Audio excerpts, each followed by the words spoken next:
Hi guys, it's Jaden from Saskatoon Truck Center, and we got something a little bit different today. We have a 1970 El Camino SS with a brand new 383 stroker in her, and 70,000 miles. The car looks good, it's in nice shape. Interior looks good, exterior looks good.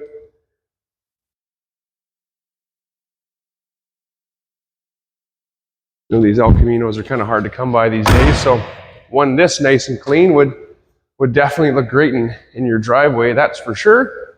You got a little 6.5-foot box there, a little tailgate, everything you need to throw the golf clubs in the back to head on down the road. Bench seat in there. There's an aftermarket stereo that's been put in there. A couple different gauges in the bottom as well.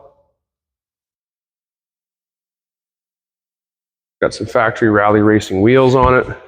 Again, SS package, sharp looking. It's got the stripes on the hood.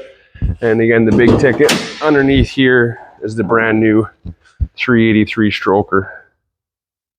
Looks sharp, color match to match the outside as well. So again, something like this would look absolutely fantastic in your driveway.